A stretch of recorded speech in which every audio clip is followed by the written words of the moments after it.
자, 여러분, 결론부터 딱 한 줄로 정리하고 시작하겠습니다. 과거 우리가 알던 2년짜리 반도체 사이클? 네, 완전히 끝났습니다. AI 추론이 어떻게 반도체 시장의 판도를 영원히 바꿔놓았는지 이번 해설을 통해 파헤쳐 보겠습니다. 시장의 오해를 걷어내고 가장 선명한 장기 투자 청사진을 얻어가시길 바랍니다. 앞서 말씀드린 한 줄 요약, 이게 무슨 뜻이냐면요.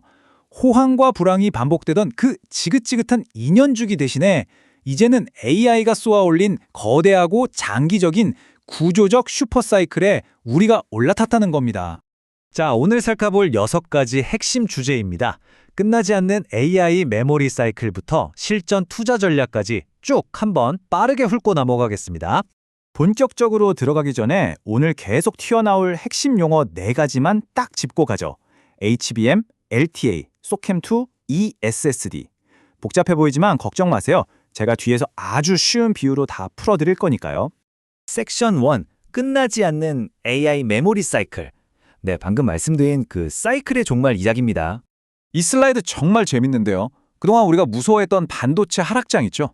그게 끊임없이 폭발하는 AI 인프라 확장이라는 거대한 흐름에 짓눌려서 납작해져 버렸어요. 그러니까 AI가 단순 학습을 넘어서 추론 단계로 넘어가면서 수요의 꼬리가 정말 무한히 길어지고 있다는 거죠.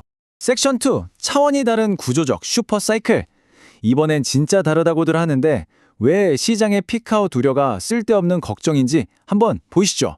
생각해보세요. 예전엔 우리가 스마트폰 덜 사고 PC 안 바꾸면 반도체 시장이 바로 휘청거렸잖아요.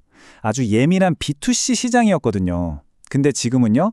빅테크 기업들이 목숨 걸고 투자하는 거대한 B2B 필수 인프라로 시장의 핵심 축이 아예 넘어갔습니다. 완전히 차원이 달라진 거죠. 공급 쪽도 딴판입니다. 예전엔 돈 좀 벌면 공장 마구 지어서 스스로 공급 과잉을 만들었잖아요. 근데 지금은요. 그 만들기 엄청 까다로운 HBM 찍어내느라 일반 D램 만들던 생산 능력까지 영구적으로 잡아먹히고 있어요. PC가 좀 덜 팔려도 메모리 가격이 폭락하지 않는 이유가 바로 이겁니다. 섹션 3, HBM이 촉발한 공급 압착. 방금 말씀드린 그 막힌 공급이 어떻게 거대한 파장을 일으키는지 볼까요? 자, 이걸 5단계의 거대한 도미노라고 상상해보세요. 가장 비싸고 똑똑한 칩인 GPU 쪽에서 HBM 용량이 부족해 병목이 딱 걸리니까 그 여파가 밀리고 밀려서 일반 D램, 낸드 플래시 같은 다른 메모리까지 불티나게 필요해지는 거예요. 결국 전체 시장 파이가 말 그대로 폭발적으로 커지는 거죠. 제가 이 깔때기 모양 그림을 참 좋아하는데요. 현실을 너무 잘 보여주거든요. HBM이 만들기 워낙 어렵다 보니까 원재료인 웨이퍼를 아무리 잔뜩 쏟아부어도 실제로 건지는 칩은 턱없이 적습니다.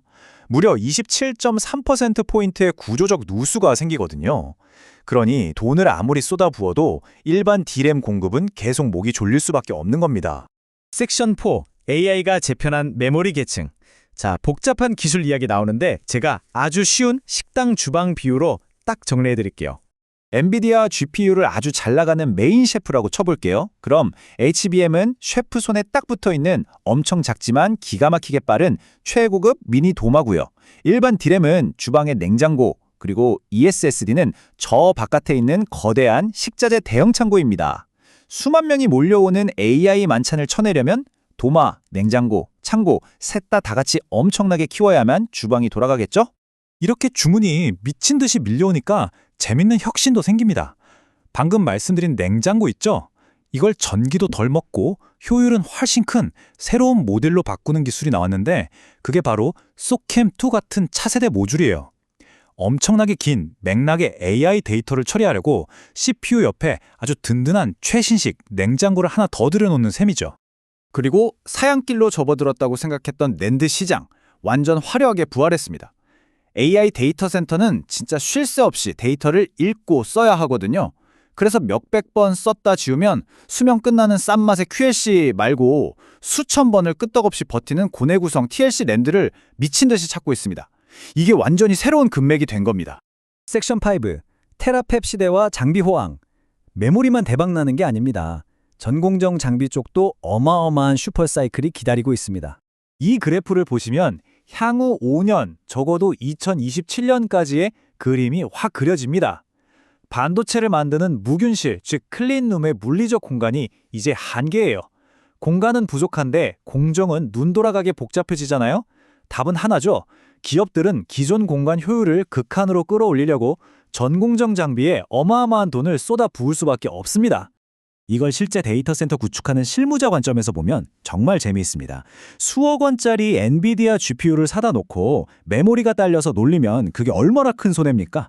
그러니까 메모리가 아무리 비싸도 무조건 꽉꽉 채워 넣는 게 역설적으로 전체 운영 비용, 즉 TCO를 가장 크게 아끼는 지름길인 거예요. 빅테크들이 메모리 가격 묻지도 따지지도 않고 장기 공급 계약 맺어버리는 이유 아시겠죠? 자, 마지막 섹션 6. 핵심 투자 지표와 전략. 지금까지 살펴본 거대한 패러다임 전환 속에서 우리 포트폴리오를 어떻게 짤지 실전 전략으로 넘어가 보죠. 표를 한번 보세요. 마이크론 같은 해외 경쟁사와 비교했을 때 우리 국내 기업들의 강점이 확연히 드러납니다. HBM 시장을 꽉 잡고 있는 SK 하이닉스의 지배력, 그리고 범용 메모리 턴어라운드를 독식할 삼성전자의 규모가 이 호황기 수익을 극대화할 겁니다. 그리고 장비 투자에 직접적 수혜를 입는 PSK나 PSK 홀딩스 같은 전공정, 패키징 장비주도 절대 놓치시면 안 됩니다. 장기 투자를 하신다면 시장의 노이즈를 걸러내셔야 합니다. 뉴스에서 스마트폰 안 팔린다고 호들갑 떨어도 흔들릴 필요 없어요. 아까 말씀드린 장기 공급 계약, 즉 LTA가 이미 메모리 가격의 밑바닥을 아주 탄탄하게 방어해주고 있거든요. 서버 쪽 우선 할당 덕분에 불안해하실 필요가 전혀 없습니다. 이 시소그램 정말 중요합니다. 메모리 용량을 무지막지하게 늘리는 게 반대편에 있는 천문학적인 AI 연산 비용을 꾹 눌러서 낮춰주는 핵심 지렛대 역할을 하거든요. 그래서 기업들은 메모리를 계속 사들일 거고 가격은 옛날처럼 곤두박질 치지 않고 전례 없는 하방 경직성을 유지하는 완벽한 뉴노멀 시대가 온 겁니다. 정리해볼까요? 여러분이 장기 투자를 하신다면 이 핵심 체크리스트를 매일의 루틴에 포함시키세요.